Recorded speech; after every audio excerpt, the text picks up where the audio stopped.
What's going on, everybody? Welcome back to another video. Coach Ariel here, and today we're going to be talking a little bit more about this mini series that I'm doing about how to track your physiology and how to make sure that you manipulate variables so that you can achieve your goals. You know, in no particular order am I going to be releasing these videos, whether you get the nutrition one first, whether you get the sleep, the training.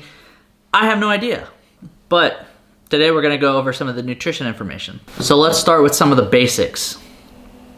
We're going to be going into Myfitnesspal. If you don't know what Myfitnesspal is an app or a website that you can utilize to put your total calorie needs and the breakdowns of your carbs, fats, and proteins. And here's just a breakdown of Saturday, September 19th for myself, what I've ate so far for breakfast. Got 2 small bananas, a little bit of peanut butter, chicken breast. I actually had 6 ounces of chicken breast earlier and then 6 ounces again. So I just tallied it up as 12. In an ideal world, I would break those down into either snacks, dinner, but just for today, I needed to get it put in really quick, real simple. But I want to show you where I'm at with my daily goals.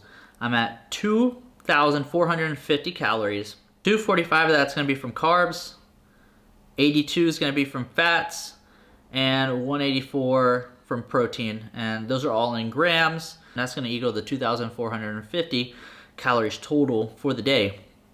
Right now I'm just missing 151 carbs, 43 fats, and 66 grams of protein. So I'm kind of on track. Not too bad today. A little bit more even spread.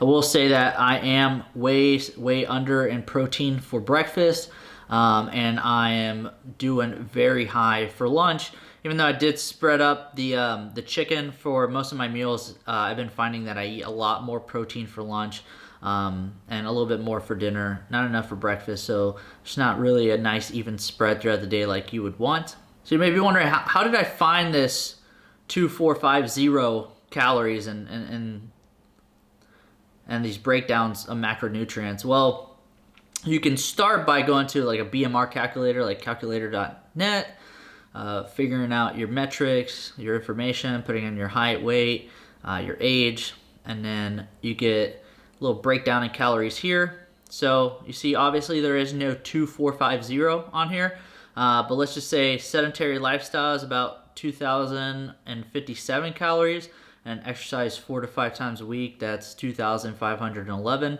So this is probably where I would be in the ballpark of trying to maintain.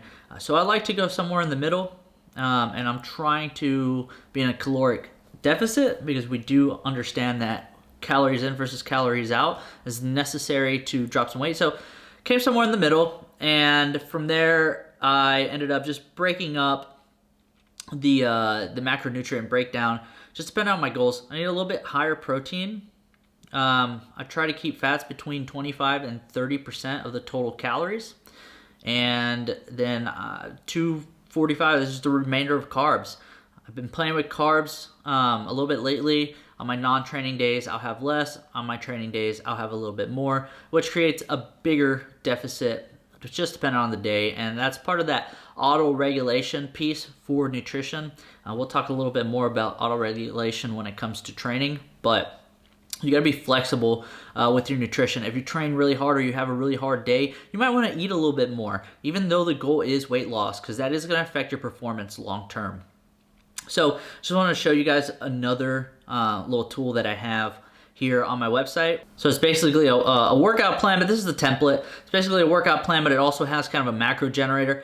You can put in all your information just like I did here on this website, but the nice thing about this thing is it'll just give you the breakdowns by week here depending on your goals. So let's say sedentary, let's go to moderate activity, and then let's go not maintain, but I want to drop some fat very slowly over time. So, and then you can come down here, and if you want to do a traditional high protein diet, this is the breakdown that it gives you. If you want to do a traditional high carbohydrate diet, see how it changes the percent from the total calories. And with that being said, it just gives you down the break. It just breaks everything down for you, and you know what you do in every phase of the 4 weeks. And here for the weight loss, If you wanted to gain, you can, and you can gain fast also, but don't recommend you go to any of these gain really fast or lose fast unless you're trying to do like a mini cut or you're trying to gain as much muscle and fat as possible. Guys, with that being said, there is where I'm at with my macros. And the next step is to figure out whether I need to increase my calories or decrease my calories. So I'm gonna be tracking this for the next 2 weeks, and then I'll be able to make the determination based off of the information that I collect, how many calories I'm burning throughout the next 2 weeks. I'm gonna average that out. I'm gonna weigh myself daily so I can take an average of the week so I can see if there's any trend going down, if I'm stagnant. If you're stagnant and you're maintaining the same weight on a weekly basis through an average, then it's safe to say that you either need to increase your activity or you need to decrease the calories. I personally like to do a little balance of both. I'll increase a little bit and then I will come back and then decrease a little bit. And then at some point when you plateau from either increasing your activity too much and decreasing your calories way too much, you can take a small diet break. And what that'll allow your body to do is to kind of just upregulate some of those hormones to be able to allow your body to say, hey, let's burn some fat again. And then you go back into a caloric deficit, but you don't go back into it super fast. You just start chipping away again. Or you can, if you'd like, go a little bit faster. But that's all dependent on your goals. But for me, I'm cool with doing it a little bit slower, and I'm cool with waiting a little bit longer to reach my goals and my results, just because I don't want to lose much muscle in the process. I don't want to lose much strength, and I just want to continue that progress. So like I said, that was just a little bit of insight on where I am with my macronutrients, how you can figure out what works best for you, and how you can manipulate things for yourself. And if you're interested to find out more, just stay tuned for some of these videos that will be coming out for this mini series. I think you'll find a lot of good information in there on how to practically apply these things to your life. So before I sign this video out, I just want to let you guys know that if you're trying to put on size, increase the carbs a little bit and make sure you got at least 1 gram per pound of body weight of protein, and you're keeping the fats between 20 to 30% of your total calories. If you're trying to drop body fat, play with the carbohydrates a little bit. Keep the protein high. You might need to go a little bit higher than 1 gram per pound of body weight. And if you want to get a little bit more scientific about it, you can look at the literature and see how many grams per kilograms, and that's lean body mass. So for instance, for myself, I weigh 173, and if I divided that by 2.204, I'd get how many kilograms I am. So I'm roughly 78 kilograms. So 2.2 grams of protein per kilogram of body weight. That gives me around 171.6. And that's basically 1 gram per pound of body weight.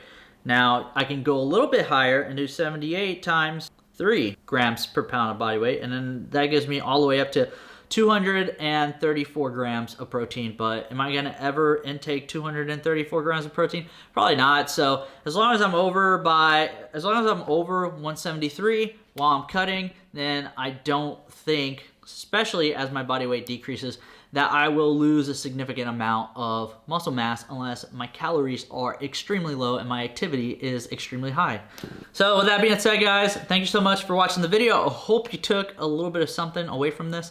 I hope it's not a terrible video, and I'm getting back into the swings of making these videos. I work a full-time job, and during this entire pandemic, you know, I've been ups and downs in terms of how I feel, you know, mentally. There's a lot of stressors in life that, you know, we can't predict, but, you know, I hope you guys are doing well. I'm trying my best to keep myself afloat, but no excuses. We're gonna do this damn thing, and then hopefully you took something away from this video, and make sure to crush your goals.